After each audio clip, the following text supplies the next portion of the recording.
Peace, y'all. Tonight on the Boom Bap Chat, we welcome in Jeff from Citizen Kane. Yo, Tail, Ayo Mas, let's get it started. Yes.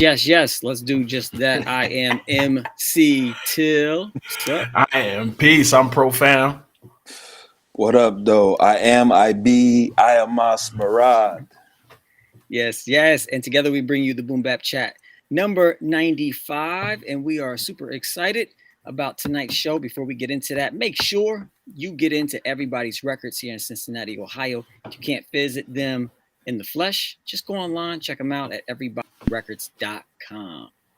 And if you don't have a copy of our annual Boom Bap Review books, you can get all 3 copies for $30 at boombapreview.com.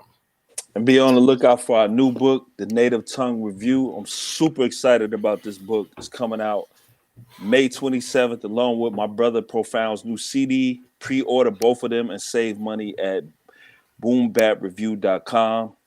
And man, I'm so excited about this book. But let's get to the show, brothers. Let's do that tonight. Boom Bap Chat number 95. We're excited about our guests tonight. We actually have 2 guests tonight, and I'm going to bring in our first guest here. This is Francesca, Dr. Francesca, who's going to be joining us tonight. Really glad to have you on to co-host with us tonight. How are you, Dr. Francesca? I'm always well. Thank you for having me again. I'm very excited. I'm especially excited because we got someone from Toronto here with us today. No doubt. Yes. Thanks to you.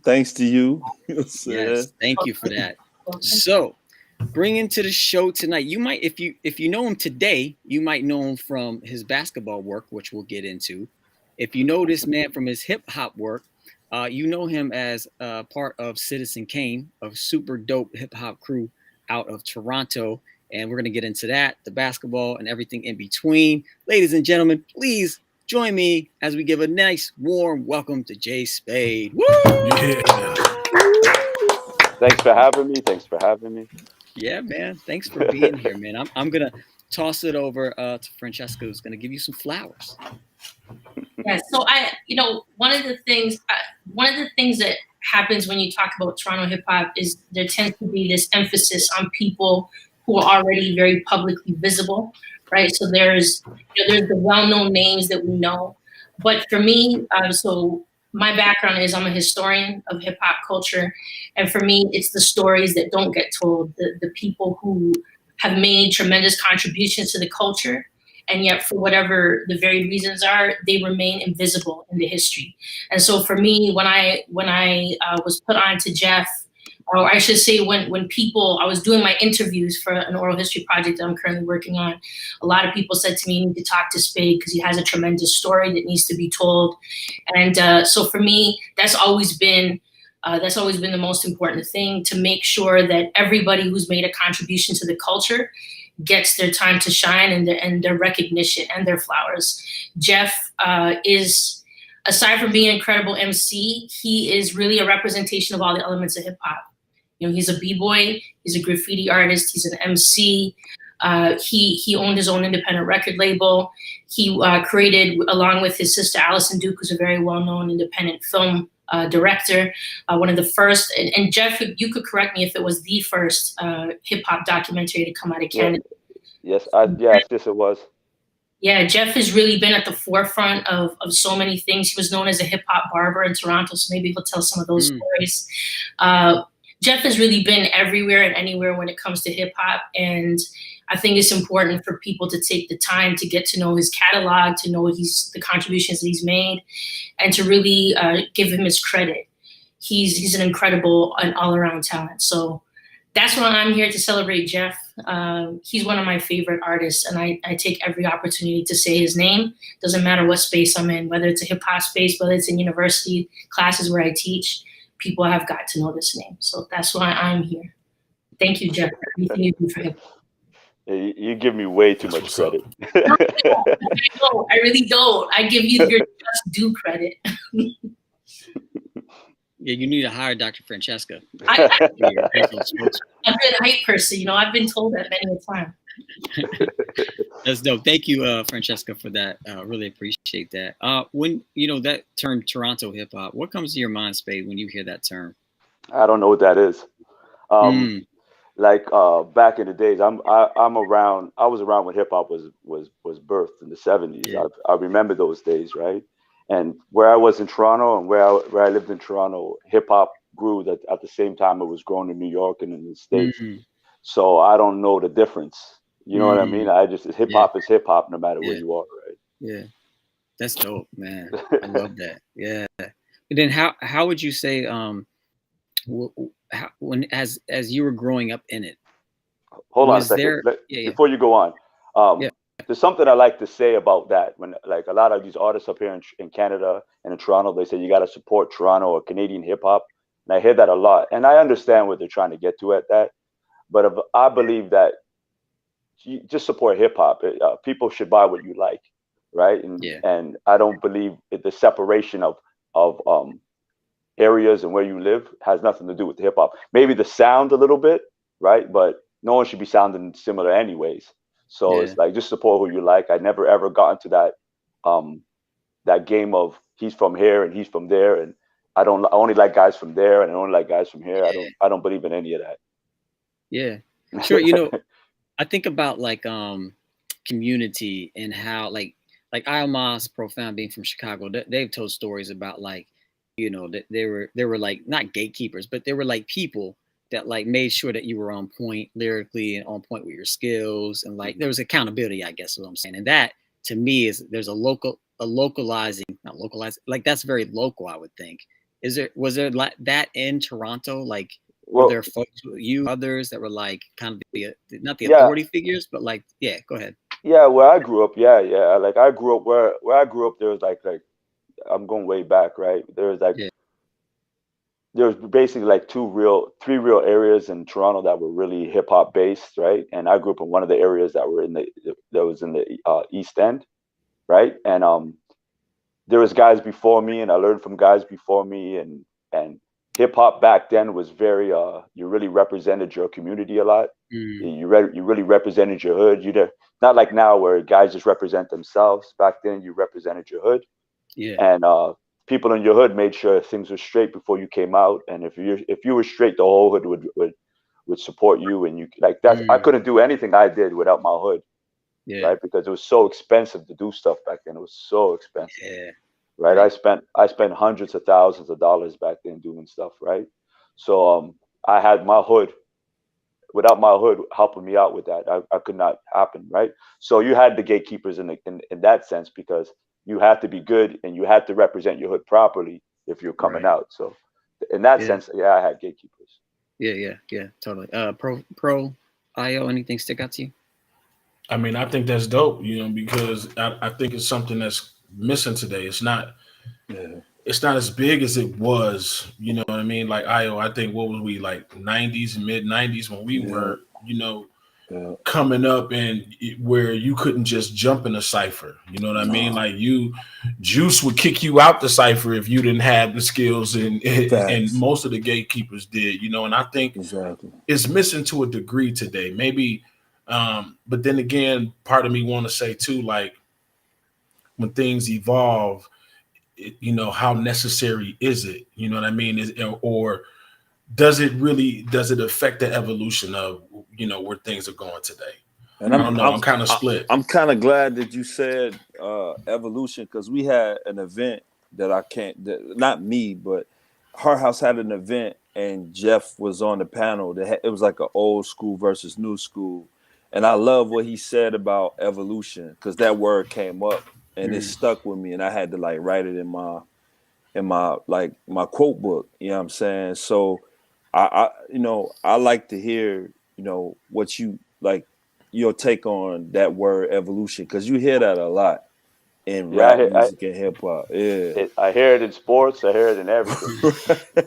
And my take on it is like everybody, like I'm not gonna knock anything that happens today. Everything has to change. Things that don't change die. Right? And that's just the way that the world works. But evolution is not always a positive word, right? Evolution could be negative, right? Like ask the dinosaurs about evolution, right? They turned into small little things, right?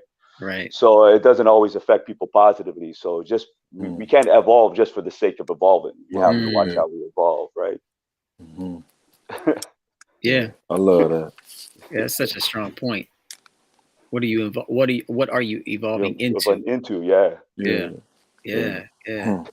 That's dope. That's dope. And what's like the guide, you know? Yeah. How do we ensure that we're evolving into something better? But at the same time, like as we pertain to hip hop today, like what's going on with these kids today, it like I always say, people say, well, there's so much whack MCs and there's not good MCs and this music's so trash. I'm like, no. There was always whack MCs, right? And there was always trash music, but it's just a lot more of everything now. And the good music is hard to find because it's so accessible.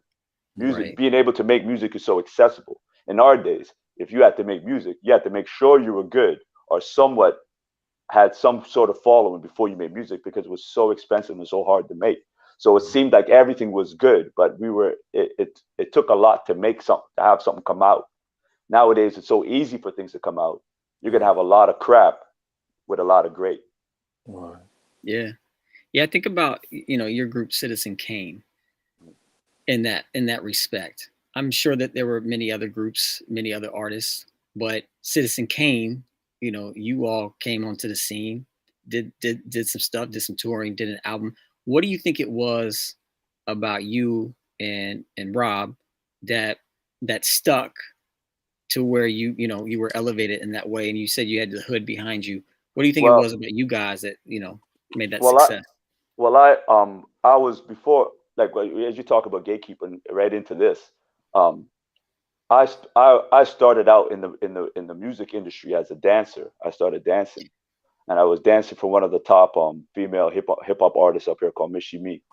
And I used to go on tour with Miss Me all the time, and I was known as one of the top. I was probably one of the top dancers in the city. And then everybody used to put me in their music videos. So before I started rapping, I was already kind of like a famous person in Toronto, right? People already knew me. So they were kind of waiting for my elevation, me to evolve into an MC, right? What they kind of didn't expect, what they didn't understand is that I was very hood and I was very street, right?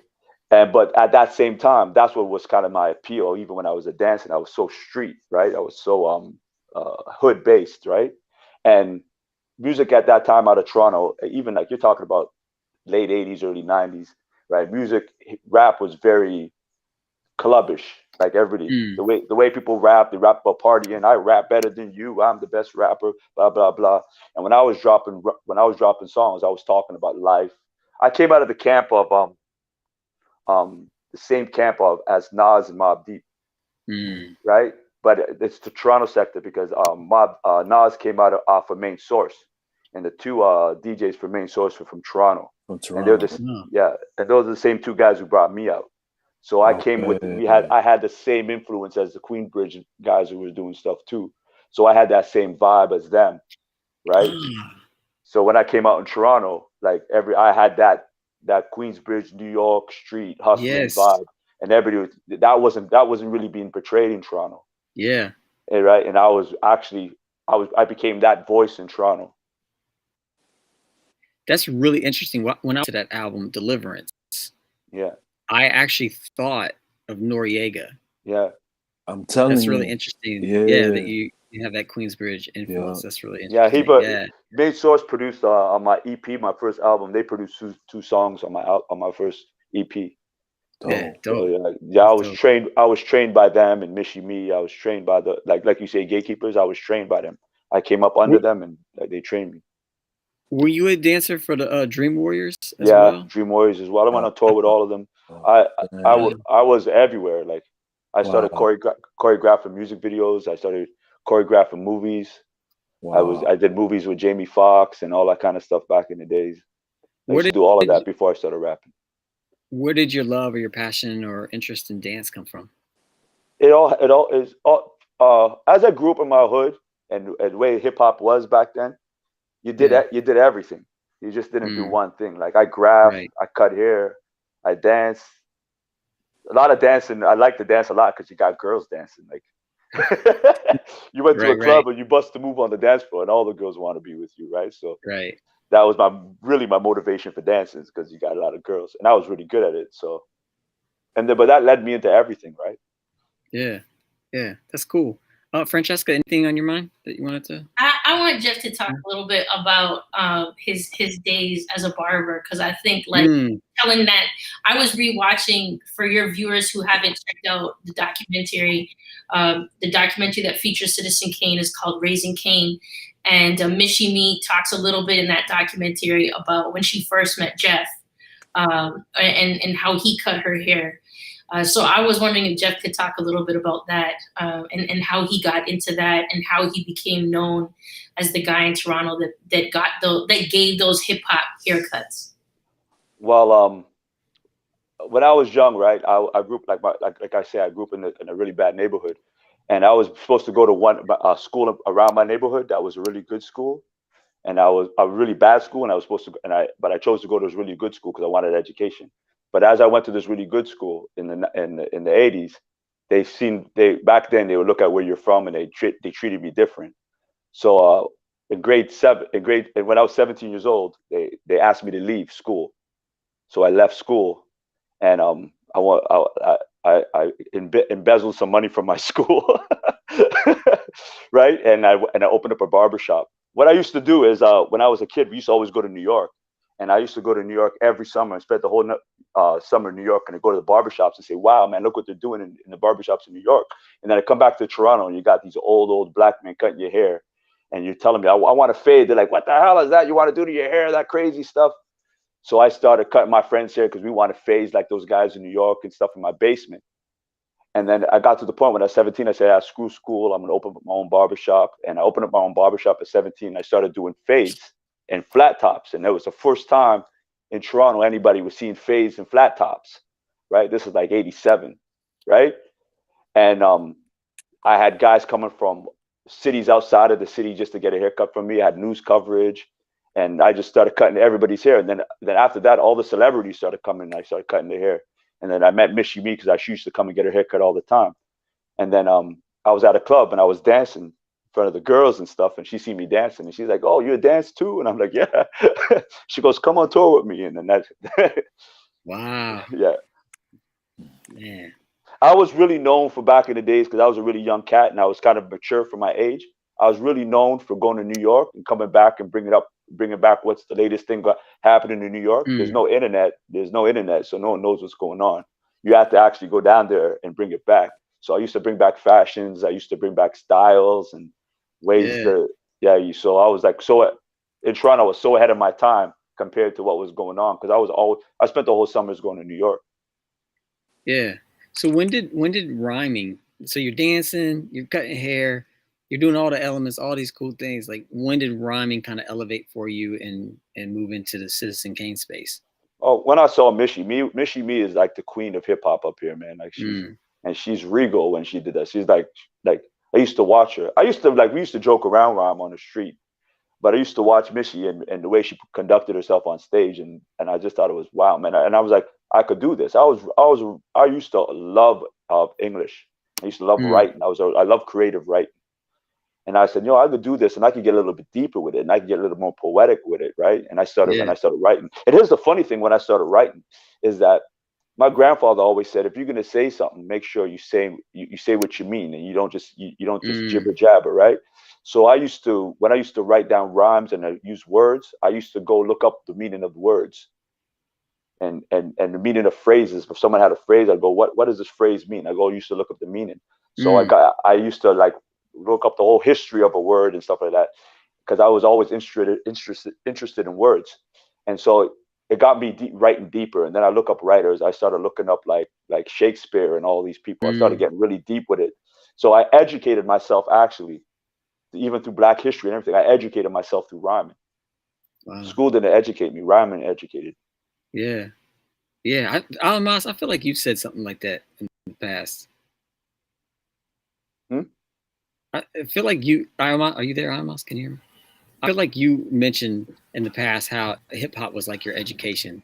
Yeah, well, the schools weren't educating you. Yeah, for sure. I thought you said that. Like especially when it came to like Black history. Yeah. You know what I'm saying? Like knowing who I was, like definitely like the KRS-Ones, the Poor Righteous Teachers, you know what I'm saying? Like Jungle Brothers, they filled in the gaps for me. You know what I'm saying? Yeah, I even debate my teachers at times. Like, that's not true. Christopher Columbus wasn't no hero. He was a thief. Yeah.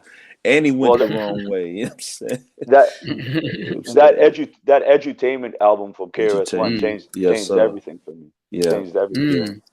Absolutely. When he dropped that, it changed everything. Same for me. We love that album here. Can you speak on that a little bit? What was it about that album? Well, it's the first time like I even thought of black people in the Bible, right?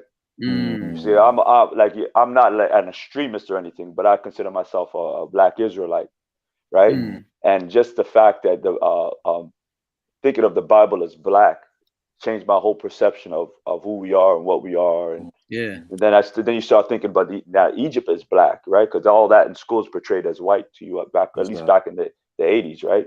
Yeah. And then when I start realizing this history that I'm learning is there's a black history and not a white history like they're telling me. Edutainment kind of put me onto all of that stuff, right? Yeah. I remember playing Why Is That? My homeboy had a Suzuki. And we used to ride all around bumping that joint, dog. Why is that? People looking like, what are you listening to? And what you need to be listening to. That's what we listen to. You know what really got me is when he did the video and Moses took the 10 Commandments and he threw it on the turntables. Wow, man. That was a wow moment, man. That was like, yo, and to this day, I think that's the dopest scene in a rap video ever. Like, for sure. You can't top that, man. Exactly. Yeah, that was fire. A dope scene. I love that album. Love's Gonna Get You. Too, I love that. Love's Gonna Get You is dope as hell. That whole album, just the intro. Take the pillow from your head and put a book in it. Like, you know what I'm saying? He went in on that album. We gotta sample that on your album, I Almas. You already know, bro. That changed everything for me. Everything for me. And I was like, I got to go to New York. I got to go down there. I got to see what's going on. And then I start seeing like the Israelites talking on the street corners and the Muslims, and it just changed everything. My whole life changed. That's dope. Can you share with us how Citizen Kane came about? How the group came about? Me and Rob, we've been best friends since kindergarten. Okay. Wow. Right. Like my whole hood, we've been friends since we were little kids. Like, so it's hard to say when it came about. We're just who we always were, right? Right. Sure. And Citizen Kane is not really just me and Rob, right? Citizen Kane is my whole hood, right? It's kind of like I got the concept because when we went down to New York, I got to meet Guru, and when he first started coming out, and he was telling me Gangstar is not just me and Premier, Gangstar is my hood, right? And you got to represent you. He told me you got to represent your hood. So Citizen Kane is the same concept. It's my whole hood, right? And we just started when I saw Mishi doing what she said, I go, we got to do it. And I went back to my hood and go, yo, man, we could do this.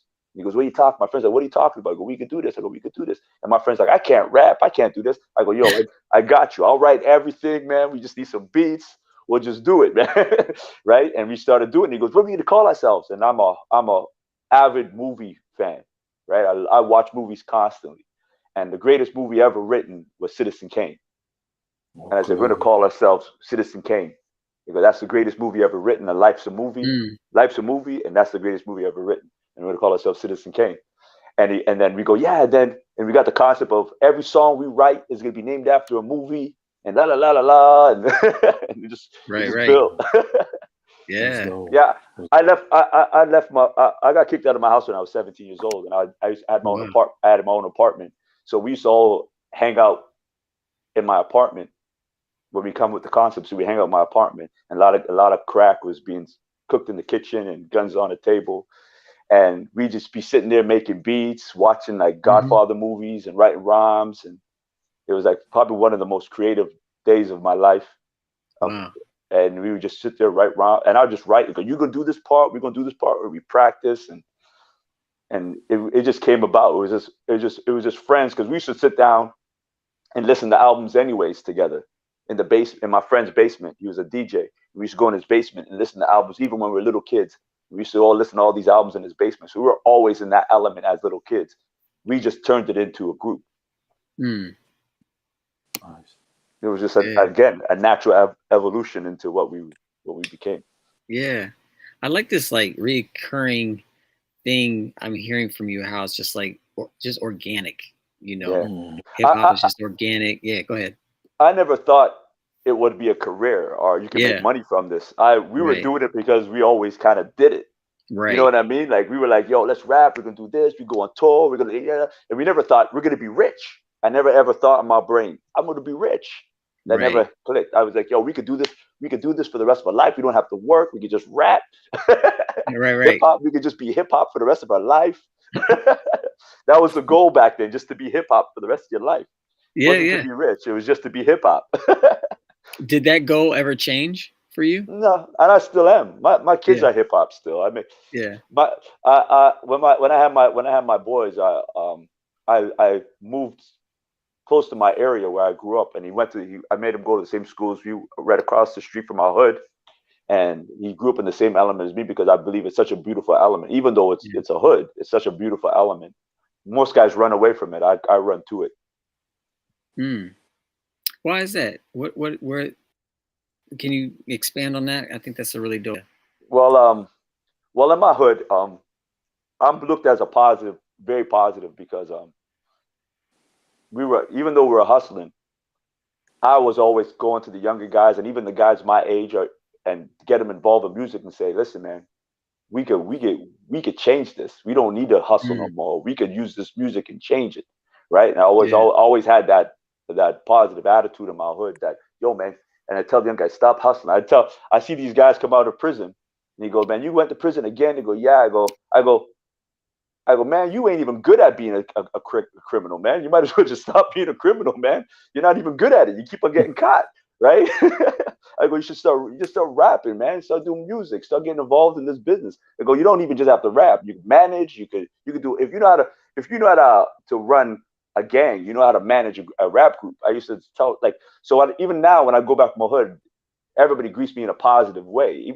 They always tell me to come back when they're shooting videos and stuff. Yo, come be in my video, come do this, right? Because I'm always looked at as the positive figure, right? In the hood, right? So when I sent my kid there, it was a very safe area for him because everybody knew me, he knew my kid, he was in a very safe area. And I just believe that we got this negative idea of the ghetto. But for me, there's a lot of guys working hard, trying to raise their family. A lot of positive things happen for me in the ghetto. I had a very negative life with in my family life, and it was hip hop that if I didn't have hip hop, I would probably be in prison and in jail or something like that. Yeah, well, thank goodness for hip hop. Yeah, you know, so, saves a lot of people. People don't realize. Yeah. Francesca, Profound, Almas, anything you want to jump in with? Yeah, you keep saying your hood like I'm from Inglewood.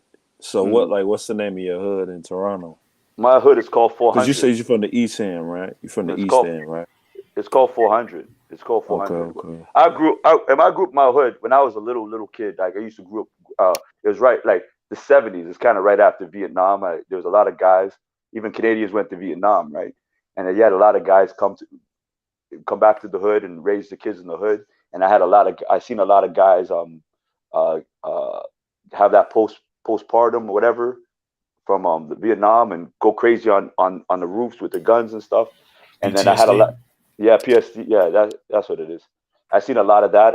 As a kid, I heard my neighbor kill himself and his whole family next door to me, and it was just a bad area. But there was so much positive things happening there. We had a biker gang there. We had a Rastafarian gang there, and it was back in the 70s. This was really, gang culture was really big. That's another thing hip hop did, right? It kind of got rid of the gang culture, and at least in my area, right? Because gangs started turning into breakdance crews and rap groups and stuff like that, right? But it's called 400 East End. It was like one of the first hoods in Scarborough. It's called like Toronto's broken into boroughs like New York, right? We have Scarborough, we have Etobicoke, we have North York, East York. There's different boroughs, right? And my hood was one of the main hoods in Scarborough. It was like one of the biggest hoods for back then, and we represented Scarborough. Dope. Profound or Francesca, anything you want to chime in with? I'm sitting here listening to the brother, and I'm still just amazed at what hip hop really does, you know, and how hip hop brings people together. And speaking on the edutainment album, it just got me to thinking like I was an okay student in school, but when it came to KRS and hip hop itself, like I was digging in the books. That was the only reason I had the autobiography of Malcolm X in 1989 and 90 was because, you know, I was looking for it, and Rakim would say stuff that would have me going and figuring out, like, you know, trying to figure out what he was talking about. But I'm just amazed at how that really pushed me to do that now. Like I can't move without a dictionary. I don't even like to use the online dictionary. I gotta have a physical dictionary to open up and look at. And I have to credit all of that to hip hop. Not even, you know, I'm from the era where we was getting beat down with an extension cord in the house if your grades weren't together. And it didn't stop me, but for whatever reason, hip hop pushed me into, you know, a certain amount of books, into a certain level of intelligence, period. You know what I mean? Exactly. And I push my children that same way. Like they ask me something, I'll be like, man, go look it up. Wow. We'll talk about it after you look it up. Go look it up. Tell you, man, your phone. I swear, like, to piggyback off what you said, I'm telling you, man, hip hop and black-owned bookstores.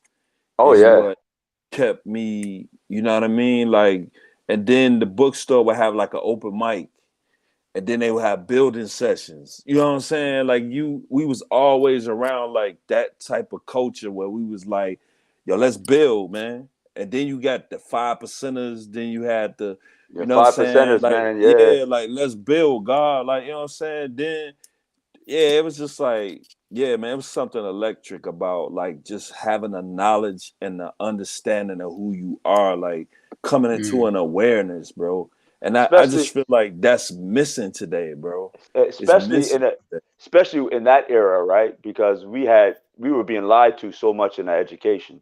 We had no understanding of who we are, right? And that and if you grow up in a broken home, like I grew up in a broken home where you're not wanted. And then you don't know who you are as a people, and you're not wanted in your home. It's just like you're just wandering in life, right? And hip hop, like it just found me.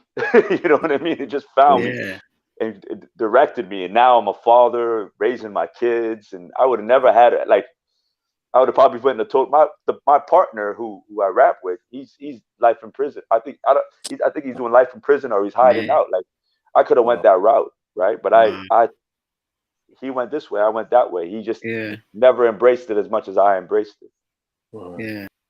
Man, well, again, thankful you embraced it, man. That's great. Yeah, I'm thankful I embraced it. Yeah, we all are. Francesca, anything you want to ask about? I wanted to, one of the things that strikes me about like the Canadian scene that is very different than the U.S. is that a lot of hip hop artists that come out of Canada are largely independent artists, right? They haven't had the same kind of opportunity that American hip hop artists have had to get signed to majors for one reason or the other.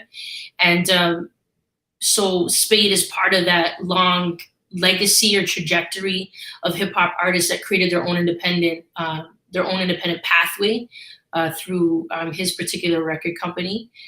So I wanted to give him an opportunity to talk about, he wasn't just an artist, right? He was a business person.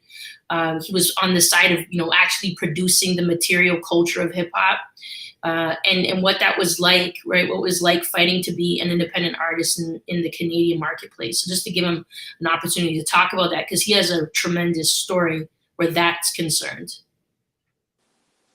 You just want me to go into it? Yes, I do. Okay. I want to launch right into it. So what she's trying to get at, it kind of hints to it in the documentary, but what she's trying to get at is when I was coming out, and I was telling you I was talking more about life and street stuff. We were getting a lot of attention because that Epic album was just drawing a lot of attention from a lot of people. So the label started calling us and wanted to work with us. And the one thing the labels didn't want us to do was be that. They didn't want us to be hood, right? So we were like, I was having meetings with I had meetings with Universal. the president of Universal Canada, and he was basically telling me on the table, like, we don't like your material is kind of edgy. We don't like that. It's a little too black. It's a little too street. It's a little too ghetto. You go, you think you could change it for more of a white audience so we could sell more records? He was telling me that at the table. And I'm like, well, like, how much? He goes, because I had my album done. I was like, here's my album. Here's what I want to put out. And he goes, I don't think this is going to sell. It's too street. It's too black. And you only go for one crowd. He goes, I'm not really into it. And I'm like, you're like a 60-year-old Jewish guy. You're not going to, of course, you're not going to be into it, right? It's not for you, I told him. And he's like, yeah, but it doesn't make money. He goes, we want something to get more of the white kids. You know, it's too ghetto. He goes, I don't even think there's real ghettos in here in Toronto anyways, he told me, right? He was just totally insulting me, right? And I was trying to keep my composure. And we asked him, how much records do you think we could sell? And it's a thing called Ghetto Gold up here in Toronto. And he told us, if you sell 5,000 records by yourself, he goes, I'll sign you tomorrow. And he goes, 5,000 records. He goes, yeah. So we spent all the money, we put it out ourselves and printed it ourselves and everything. And we put it out. Come to find out that they put a block on us across Canada. The record labels put a block on us, so we go only sell in our own province, which is like a state. We go only sell in our own state, right? Wow. And not only that, we go only sell in our own state, we have to be sold as an import in our own state. So while we're competing with other artists who've been sold for like $12, and I'm being sold for 26 bucks, right? Wow. This is days of CD, so they're trying to sabotage. CD 26. Yeah, they're trying to sabotage my whole movement here, right? And we do it, and then we end up selling initially we end up selling 10,000 records. Wow. Only in Ontario. We're not even allowed to sell across Canada. Wow. And then it goes up to 20,000, and we go back to the meeting with him. We're like, yo, man, we sold 20 grand. Let's do this. And he goes, nah, I don't think we should do this. It's not my cup of tea. I still don't think you guys are going to sell records. And I basically the top selling hip hop artist in Canada at the time, independently. Yeah. That like it's insane what I'm doing. Yeah. Right. And the labels are like, nah, it's still. And so they're signing all these like really like Nickelodeon type of rappers and clean cut rappers and putting them in the spotlight, and they're just totally trying to hold me back. And not only that, they said, but we'll kind of work with you. They kind of slide us a bit, and they said, well, let's get in the studio and see what else you do. And they paid me to go in the studio, and I went in the studio and did records. And they still don't want to work with me. So when I go to other labels and ask them, okay, listen, I can work with you. They said, well, because of the contract you signed with them, we're not allowed to deal with you.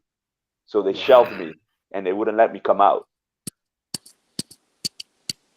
So yeah, man, that whole what you saying, because I live in Toronto now, and man, I feel it, bro. Like when you come from a place like Chicago where everything is blackety black, black, like you said, and then you come here, it's like being in the back seat of a car and you can't stretch your legs out, bro. Yeah, it's horrible. Like that is a great expression, bro. Like you, like you know, my wife is Canadian, so sometimes like if something pop off, I'll respond. Like a white person, like it's been times where we've been in line and a white person a step in front of us, like we not even there, and I'm like, hold on, we was here first. And my wife was like, no, just let it go. Just let it go. I'm like, no, I'm not about to let it go. We standing here. Like, you know what I'm saying? You can't do that here. It's like you can't. It's crazy, bro. Go ahead, Jeff. My bad, bro. To speak on that, right? When all that was happening to me, I'm a hood nigga, right? Yeah. I was losing it. A&R guys would come and talk to me and go, yo, Jeff, like guys had actually got their jobs because I was taking guys off who wanted just to be in the business. Like, come work with me. And I was putting people on, right? Yeah. And then they'd get onto a label, and then I'd go to them and go, yo, what's going on? Why are you guys doing this to me? And they'd go, yo, Jeff, you know how it is. And I'd be draping up guys in clubs and like award shows, and I ran with a tough crowd, and everybody was scared. People got scared of me, and I was just like, you know what, man, like it got so stressful. I was almost breaking down. I almost had a nervous breakdown. It got so stressful. I just said, you know what, man, I'm just gonna have my sons, and I'm just gonna raise my kids, and I'm gonna have a normal life, and I'm gonna make sure that they never have to go through anything that I ever went through in my life. And I just walked away from it. My friends were going to prison. My guys got friends dying. Wow. I just walked away from it. That's why I say I'm retired now. I don't do it anymore. Yeah. It was such a. It was such a. Would, go ahead, bro. Sorry, Jeff.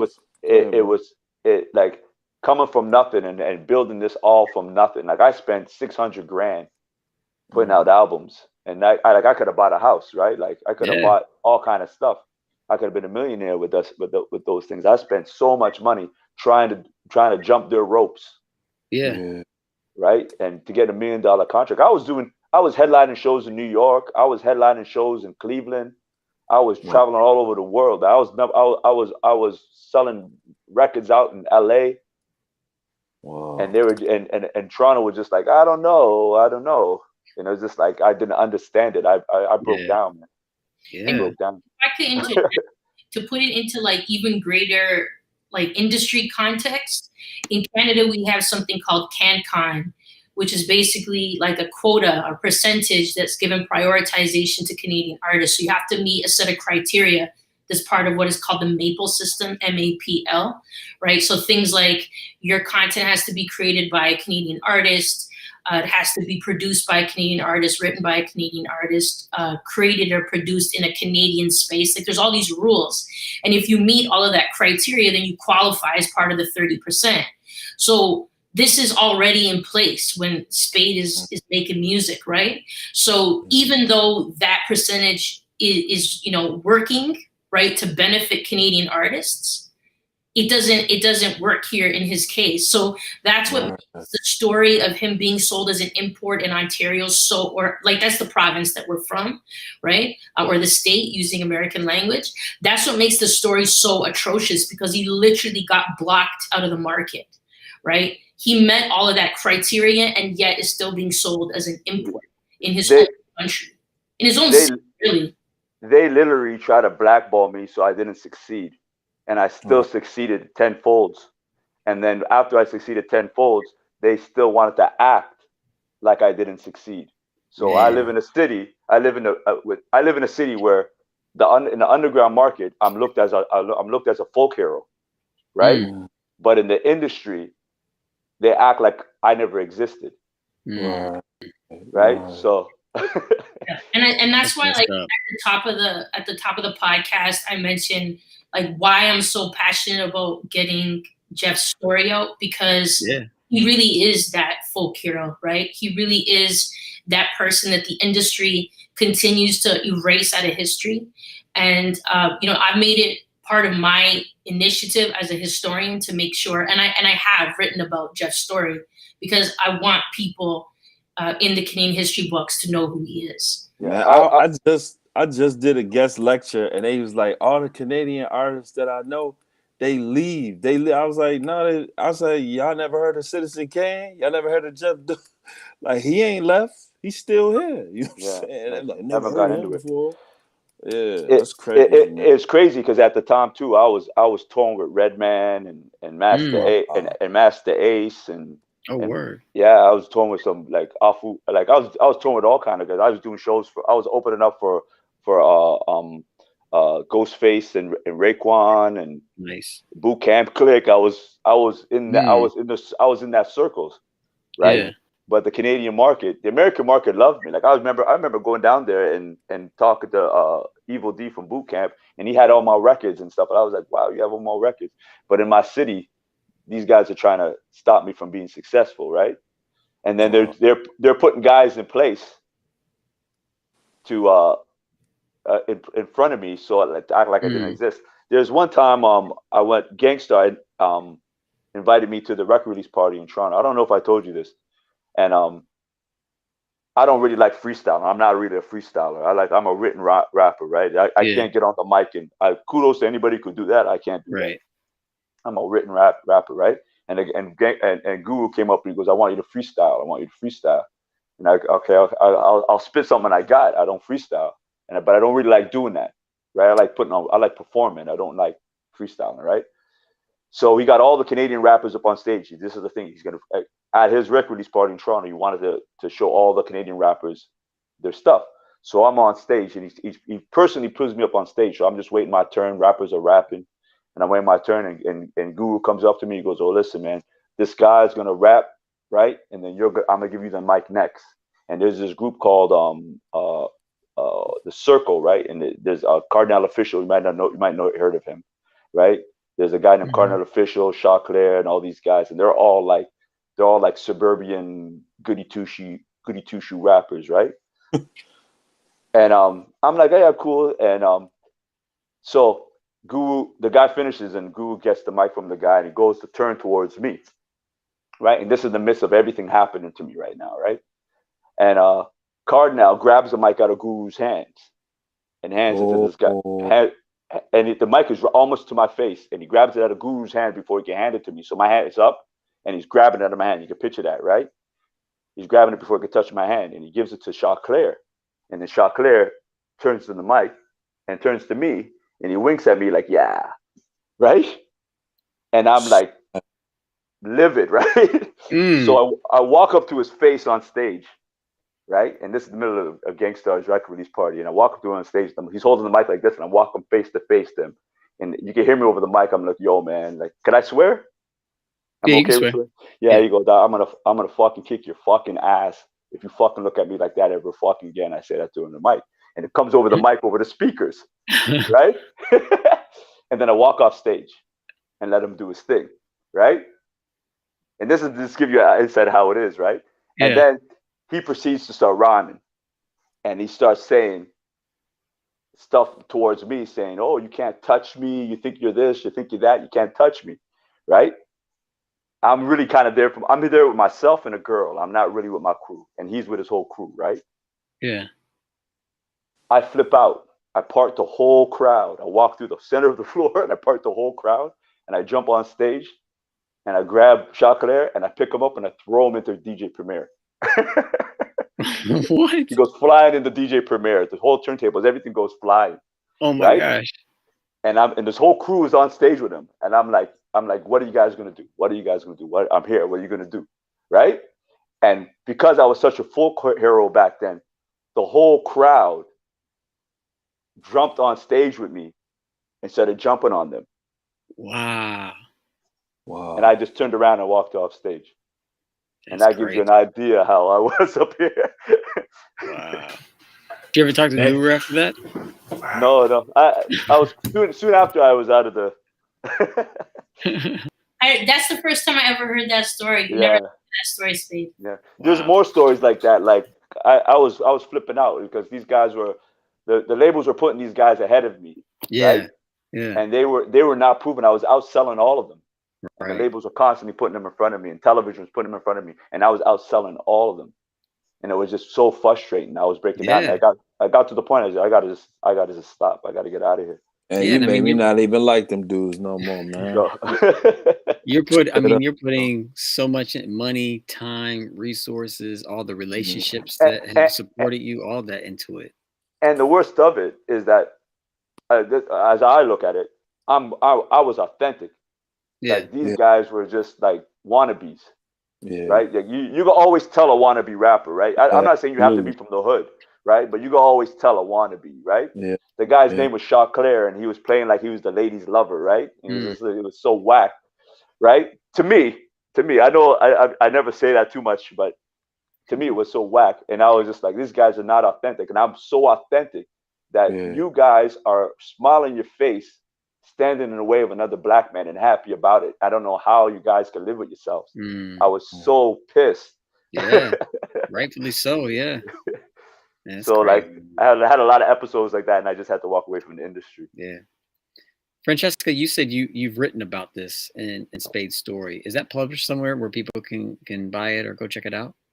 It's part of the Journal of Canadian History. So like I said, I made it my goal to tell the story in a forum where academics can read it, and eventually, God willing, it's gonna drip into Canadian history textbooks.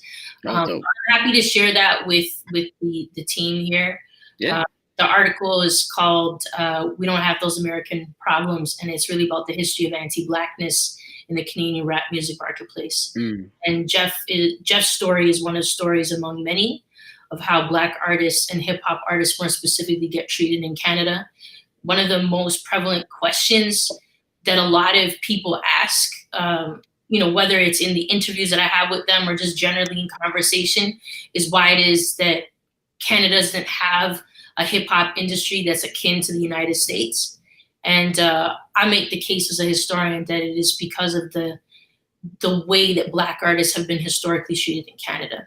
That it's not given proper due and credit, and certainly isn't financially supported in anywhere at anywhere near the level that it should be, especially given that hip hop is now an international, it's a worldwide global commodity, right? And so the rationalization that's always played out in Canada is that, and as Jeff mentioned, there was this logic at these labels that hip hop wouldn't sell, which is completely untrue. There was a logic that people weren't listening to hip hop outside of the local communities that it was created in, also untrue, right? So part of what I've tried to do as a historian is to basically lift the veil on these logics that were completely rooted in falsehoods, and to tell the stories of these artists who really labored really, in a really laborious kind of way to get their music out. And, there's other important names, that really go unrecognized. People like Michelle Geister, who I really think people need to know her name. She's constantly erased out of the history of music video history in Canada, hip hop history in Canada, at the level of, in Canada, we have our MTV is called Much Music. And Michelle Geister was a huge name behind that. She was one of the people who was so important to getting visibility across the country. And of course, Much Music was being telecast in all kinds of international markets as well. So people tend, to give flowers to people like Master T, rightfully so, because he was at Much Music, but they don't talk about Michelle Geister in much the way that people don't talk about Spade. So it's again, my goal to make sure all these names, especially those that have been erased, come back to the surface. Yeah.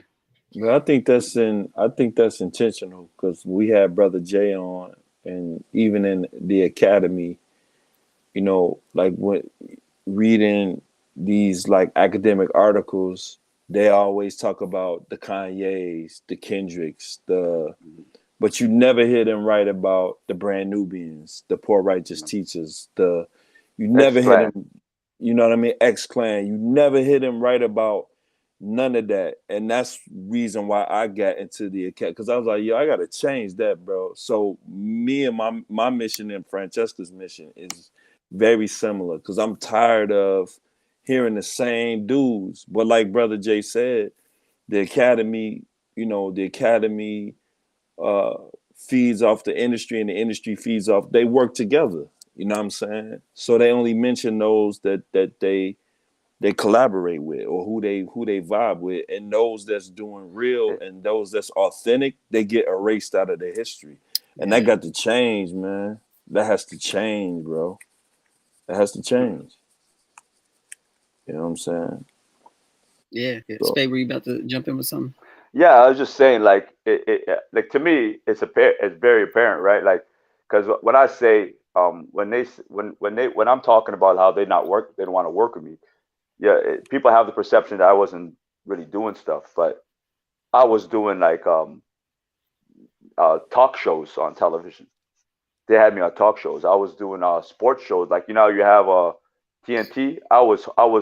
They would have me on the Canadian sports shows as a guest speaker. I was everywhere. I wasn't like I was a small time artist. I was doing really big things. I was a 2-time Juno nominee, which is basically like the music awards in the States, equivalent of the music awards in the States. I was nominated twice for my albums, right? I was a big time artist that they just didn't want to be big time. They just said, no, we can't have this image shown to the world. They didn't want my image shown to the world.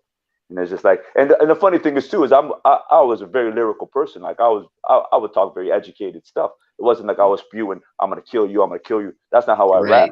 That's not how I rap. I'm educational. If I talk about the street, I talk about it in an educational fashion. Yeah. Right. But they just didn't want my image at all. They want to make the world think that everything's hunky dory in Canada. Yeah. Man, it's messed up. It's not. It's not. Before we move on to celebrating some hip hop that we all love, I did want to ask, the album that you did with Citizen Kane, Deliverance, I think is a really, really dope album. I know a lot of people love that album.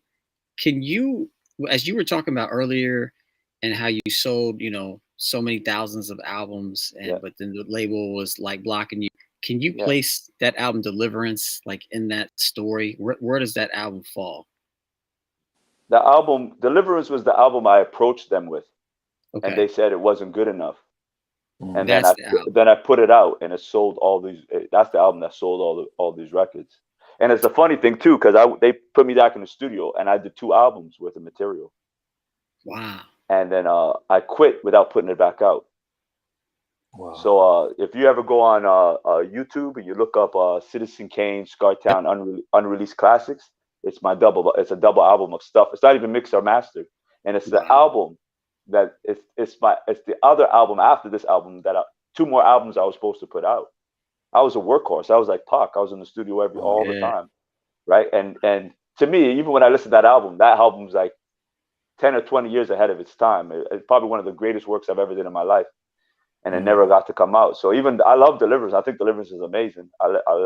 Epic. I love it. But the Unreleased Classics to me is just like, this is like, there's a work of art that never ever came out, and it's like, it's the deepest stuff. Like, I got songs that talk about so much stuff. Right. And I never and I just look at it like, yo, it to me personally, I think that the fact that they held me back set Canadian music back 10 years. We had to wait till Drake came out to get back on our feet.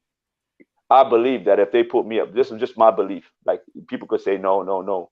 But I believe if they would have put me out, the effect Drake would have had on the industry, I'm not saying I would have been the biggest Drake, but we would have had that Outkast effect, that NWA effect for Canada, and they held that back, right? And so they holding me back set Canadian rap music back 10 years, right? Because I was very articulate. My second album, I wrote it, and here's a crazy thing about my second album that I wrote it as an animated movie.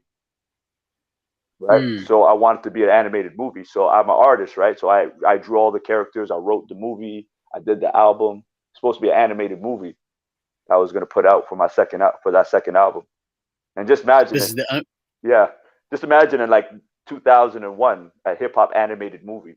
Yeah. I was going to do that, and they were just like, no, we don't see it. I don't understand. So, that's terrible, man. I wish that would have happened. The point that people have to, I think, really like sit with in the context of Canada is that that's how deep the racism and the discrimination of hip hop is in Canada, right? That they let that, not just hip hop either. Yeah, but just Canada. Go ahead. Just Canada, period. Canada, this racial haven, right? But that's just how deep it runs, that they would literally block, in terms of a marketplace, they would block the profitability of what would become the largest cultural export coming out of North America. They blocked that all because they didn't want the voices of young black youth, right? That's just, and that's one of the key arguments that I make about the Canadian hip hop scene. That a lot of people think it's because there weren't resources or because there wasn't talent. All of that's a falsehood. There was incredible talent, and people were generating their own resources. I mean, this is like one of the largest independent markets, far larger probably than the US. So just some things to pause on, to think about, right? And I think Spade's story is really like the linchpin in making that argument really crystal clear. So this is a question for Francesca and Jeff. What do you think is going to take to change And I'm not even talking about hip hop. I'm just talking about in general. Like, what do you think it's going to take?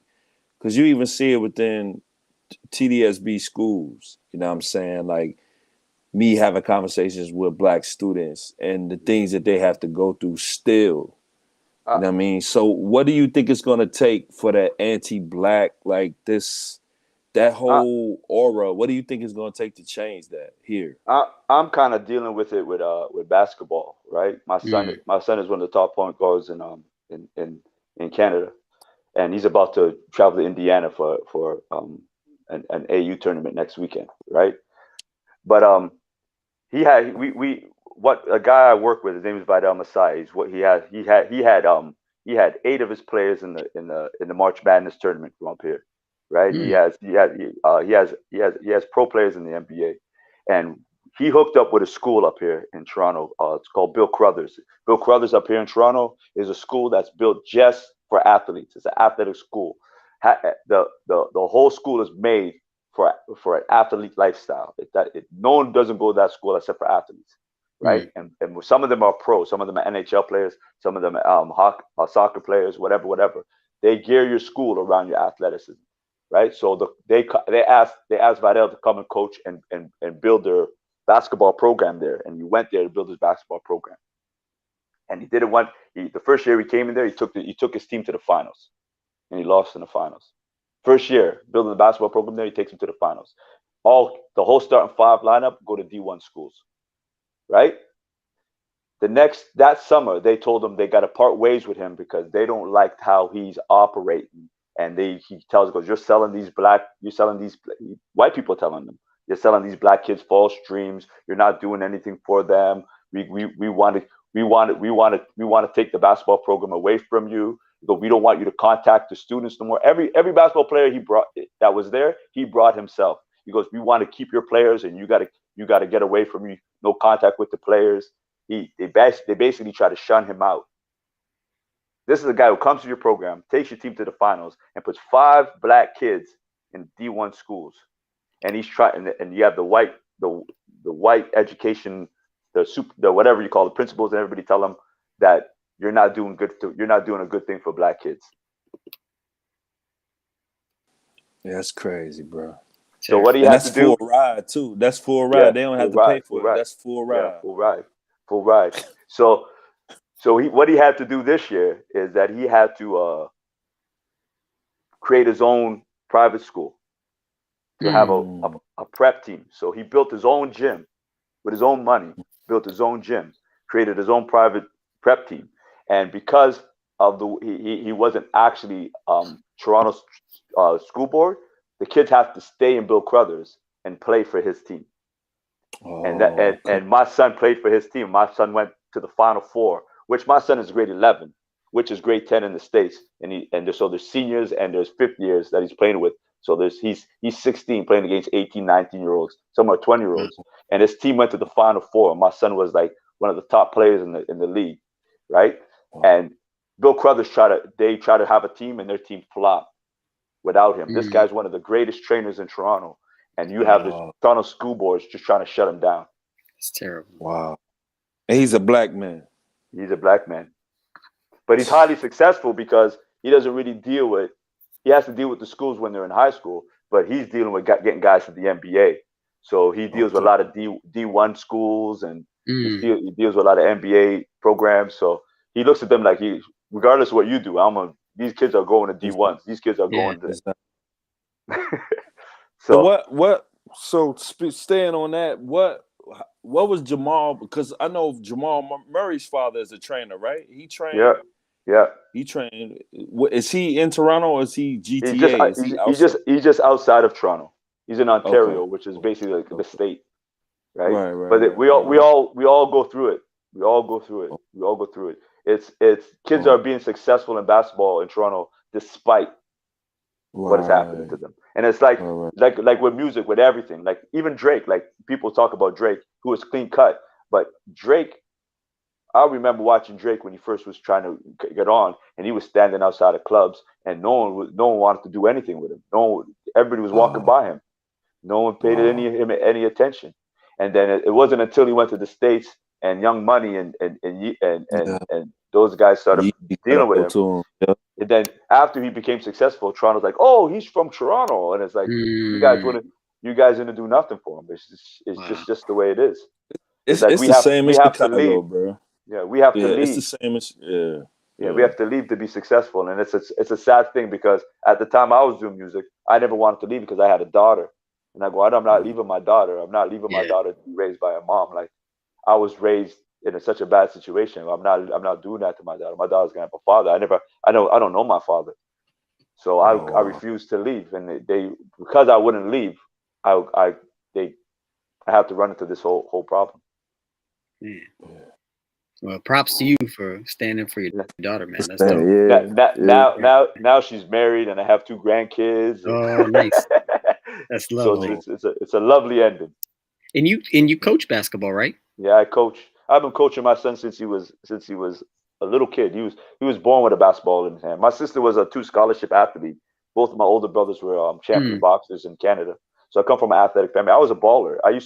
When I said I used to go to New York, I used to go to New York, go to anything involved in hip hop, and I used to go play street ball all the time.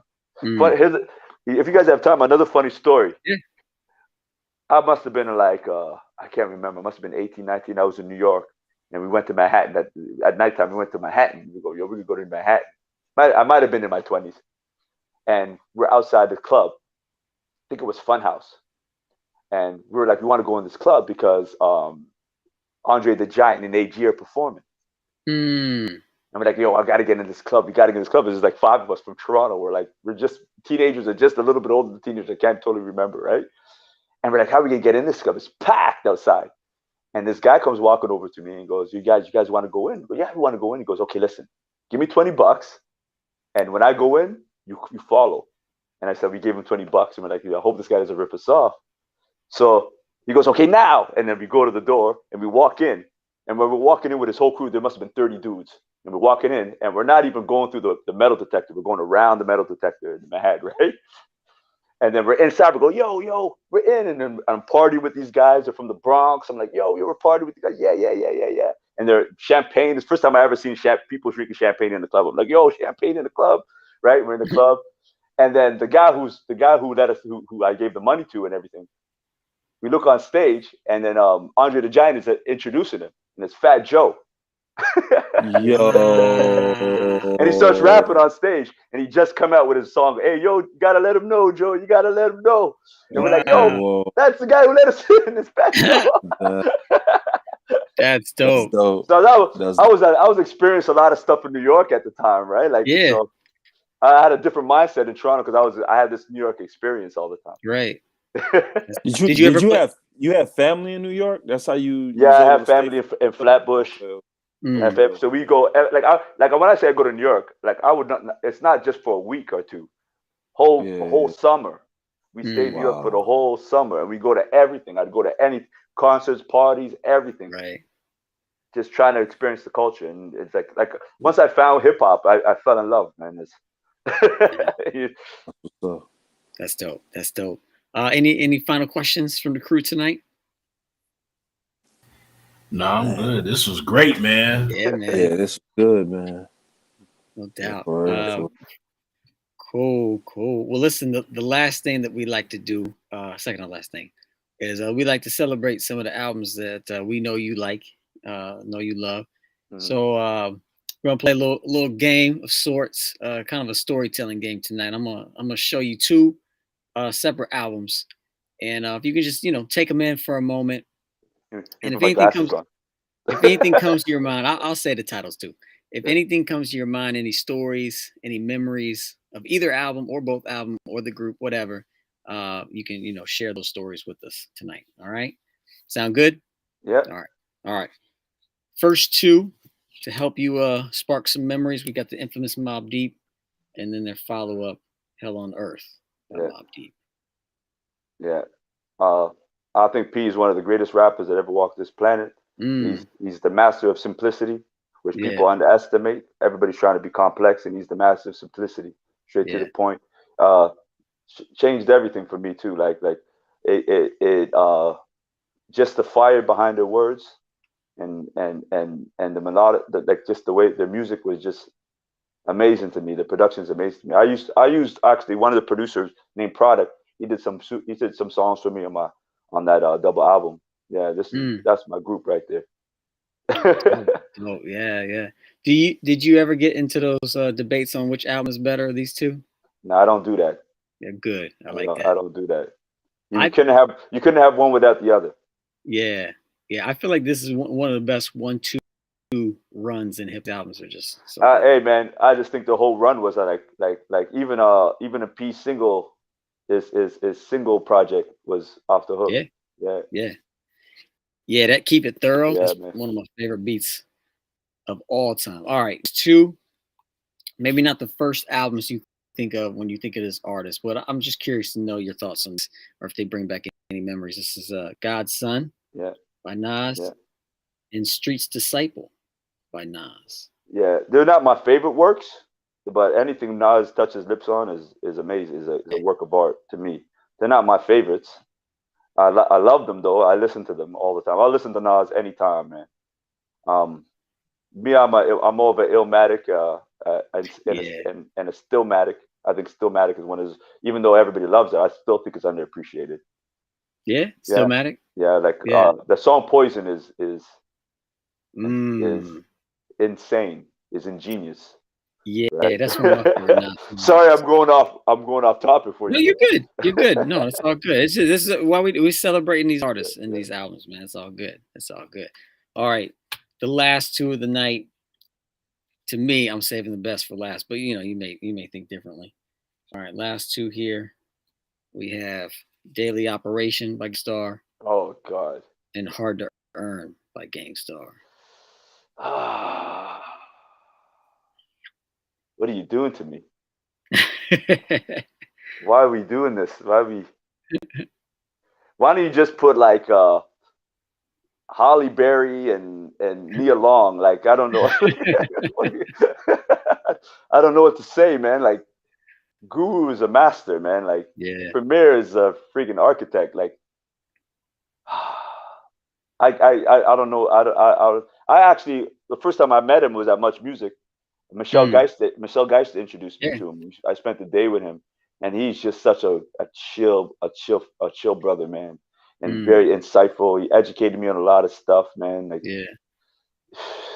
he's a master. I look at him as a master, like just a master. Like, he might not, like, he's the guy who showed me that your flow doesn't have to be like totally on point and rhythmatic. It doesn't have to be, right? It's what you're saying is more important than anything, right?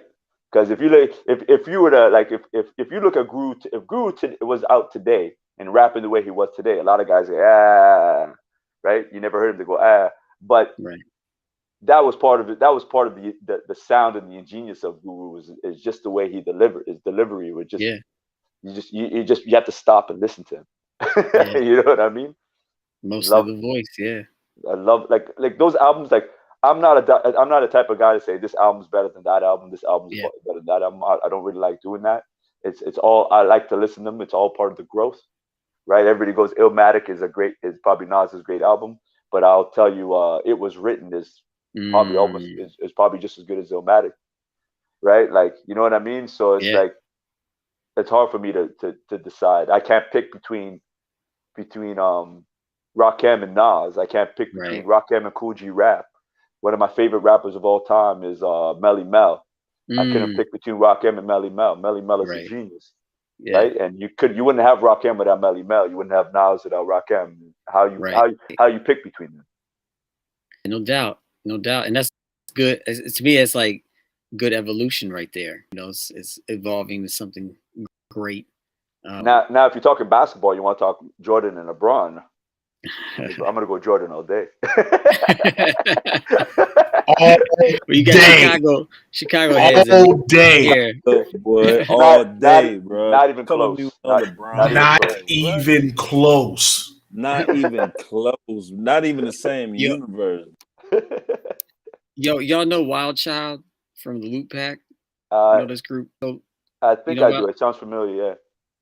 So Madlib's group, the Loot Pack. Yeah. They put out yeah. So anyway, but Wild Child solo MC, he's done some dope stuff through the years. He just put out an album, and I think it's his son. He has a song on his album with his son, and his son is arguing that LeBron is the greatest of all time. Okay. And of course, Wild Child's arguing that Michael Jordan is the greatest. Not a debate. It's a great song. Before we leave, on this topic, I had a great statement. Okay. The NBA today, see NBA today, how great LeBron is and Steph Curry and Kevin Durant. Okay, let's take John Morant, right? What if John Morant was to take that team he has today and three-peat a championship with that team, right? And then come back and three-peat again. Yeah, you'd be calling him a greater player than LeBron, right? Oh yeah, right. So the equivalent of Jordan doing that because LeBron is basically Magic Johnson. Steph Curry is basically Larry Bird. Right? Kevin Durant is basically Larry Nance. Right? Or George Gervin. Or George Gervin. Right? Yeah. So Jordan, you have to understand what Jordan did. Right? Yeah. LeBron, he never did that. He never took a team out of the gutter and brought them into glory. Glory. That's the only debate of the GOAT. The only reason why Wilt is not called the GOAT because he couldn't do it. The only reason why Kareem is not called the GOAT because he couldn't do it. Right? The only reason we call Jordan the GOAT is because he took a team out of obscurity and he brought them to be one of the greatest teams of all times. Yeah. That is the hardest thing to do in basketball. Yeah. That's the hardest thing to do. And he retired, went and played baseball. That's crazy. Came back and did it again, bro. Yeah. So Jordan, LeBron failed in that. He couldn't do it. He couldn't bring his Cavs to that. He had to leave. He had to join up, just like Kareem had to join up, just like Wilt had to join up. He had to. He couldn't do what Jordan did. Yeah. Right? Every other argument doesn't matter because that's the argument. I think sorry, go ahead, Till. My bad. I think you're preaching to the choir in this group. So no, I'm just saying, when people argue, when people, he's a better passer. He's a better. It doesn't matter what he's better at. The end result matters, right? You understand? Right. Like if you're a restaurant, you have 25 dishes, and I have 5 dishes. You might have 25 dishes that are all mediocre, and I have 5 dishes that are banging. I'm a better restaurant, right? I don't have to be an all-round player, right? If I have 2 3-peats, I'm better. My end result is better. My game plan worked. Yours didn't. Right. and Jordan just got a different level of dog in him, bro. That LeBron just don't have, bro. Jordan to put the whole team on his back. I'm winning this game. I'm winning this series. Like to win scoring and to win defense at the same year just shows you how dominant of a player. Facts. Say that again, Spade. Facts. But I could go on forever about Jordan and LeBron. And I think LeBron's amazing. I coach basketball. I show people what LeBron's doing. I think he's a basketball genius. Yeah. He just ain't Jordan. Yeah. No. And he doesn't have to be, That's that. I mean, these debates are fun. Same in hip hop debates. I mean, they're fun to have, but at the end of the day, not everyone needs to be a Jordan, Not everyone needs to be a Nas. It's all good, We can celebrate everyone. There only could be one. There can only be one. That's right. Yeah, no doubt. Well, listen, Spade, man. The way we sign off is we do shout outs on the hip hop, the Boom Bap Chat, since it's a hip hop show. So we'll go around the circle. I'll let you go last with your shout outs, and that'll take us out of there. So we'll start with Profound. Profound, who do you want to shout out tonight, my man? Man, I'm gonna keep it short, man. We shouting out the Profound 6 as usual, the Boom Bap Chat crew, and definitely Brother Spade, man. It's an honor to meet you, man. I didn't know you before tonight, but I know a lot about you, and I was cheating because this Deliverance album is absolutely crazy. Canada, y'all crazy. If y'all didn't sign this, man, I don't know what y'all doing, but man, I'm glad to know you now, and I'm gonna keep pushing it forward too, man, because this is absolutely incredible, man. It's an honor to meet you, bro. Right on. Thanks, Profound. Iomas. Man, shout out Chicago, shout out Toronto, shout out the Boom Bap Chat brothers, Francesca being here, my sister, and shout out to Jeff, man. Much respect to you, bro. Like, for real. Thank you for taking the time to come through and like sharing your stories and like, you know what I'm saying? I'm definitely gonna work with Francesca to make sure your name ring out, bro, because you definitely deserve the props, you know what I'm saying? So a lot of these artists are standing on your shoulders and the work that you did. So salute to you and respect, man. Thank you for taking the time to come through, man. Salute.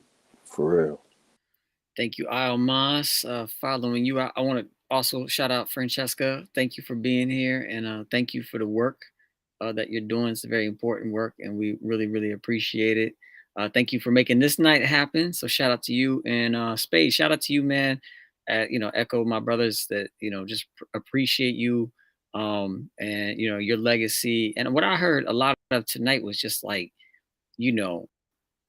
in the midst of like all this terrible stuff, all these crazy things, all just evil, really, like you responded and you responded well. It sounds like you make good decisions in the face of like, all this adversity. When you talked about like you're just like really feeling it and about to go crazy, like you made some good steps, and it sounds like you made some decisions that were really healthy decisions for yourself and for your family. And that's just something we get excited about around here when people make good decisions like that for family and community and for people we love, man. So I appreciate that about you. Yeah, Iomar said he fought the good fight. That's right. And hopefully we can, like Iomar said, we can join Francesca in the work of make sure your story gets out there to more and more people. So just appreciate you coming on, man, sharing some of your time with us and sharing your story with us. So really appreciate you, man. So shout out to you. And I'll throw it over to Francesca for your shout outs. So I'm gonna be the woman on the panel. And on the last day of Women's History Month, because it is the last day, I'm gonna shout out two really important women out of Toronto. And that is Miss Shimi, royalty of Canada in the hip hop scene, and also Michelle Geister, who is an incredible force and was so important to pushing the culture across the country and into different spaces. So much so that I remember the first time I met Shaheen Arif Dian, who is a really well-known MC out of South Africa, part of a group called Prophets of the City. He told me the first hip hop he saw actually wasn't from the States in apartheid South Africa. It was actually Canadian hip hop. So that's thanks to the people at Much Music. And I'll close by saying shout out to all the people who are doing the work to remind people of all the people that fought the fight, like Jeff, because it's a hard battle. A lot of people are inclined to do the easy work, to promote the people who everybody remembers, because it's hard to do the work in the trenches, to dig up these stories and tell the truth about what's happened. So respect to all those people. And on a personal note, I just want to thank Jeff, because when I started doing this work on archiving Toronto hip hop, it was very hard for a variety of reasons. The fact that I'm racialized as white, the fact that I'm a woman, it was difficult to get people to talk to me, and it still is. I have private exchanges that are quite tough. And I'll never forget, I called Jeff one day, and Jeff, in his way, reminded me that I have to keep pushing forward and doing the work because some people don't catch the vision. Jeff is a visionary, and that's what's come through in the conversation today. And he's modeled for me, but also shared those words, those insightful words that even when people don't believe what you're doing, don't believe in you and what you're doing, you still have to push forward. So thank you, Jeff, for just being a mentor in that way. I appreciate you so, so very much. Thank you, Francesca. And Spade, we'll give you the last round of shots. You guys are giving me so much praise. I don't know what to say. I feel very undeserving of it. I just kind of did what I loved. And Francesca, man, you've only been a blessing in my life. So whenever you need me, whenever you call, I'm going to answer. Just remember that, right? Thanks, guys, for this. This is amazing. I love talking hip hop. I'll talk hip hop till I die, right? And I love being surrounded by like minds.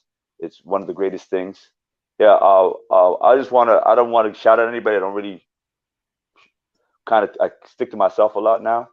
But I just want to say to everybody, I wrote an article a long time ago when I was still doing my music, and I believe that it might sound weird, but I believe that hip hop was kind of God sent to the world. It's the only culture that's being practiced by every culture in this world, by every people in this world around this world.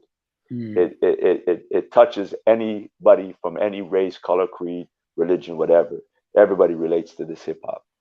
And if people don't see the magic in that, they're missing the beauty of the world, right? Because it gives you a voice to say anything. You know what I mean? And it lets you express yourself the way you need to express yourself. And that's why one MC doesn't sound like another MC, and neither they shouldn't. And they shouldn't be saying the same things as another MC. They should be talking about their life, and they should be sharing their love and their life with the world. And that's all I want to see happen with hip hop for the rest of my life. Mic drop. That's dope. And on that note, we say peace, peace, peace, peace.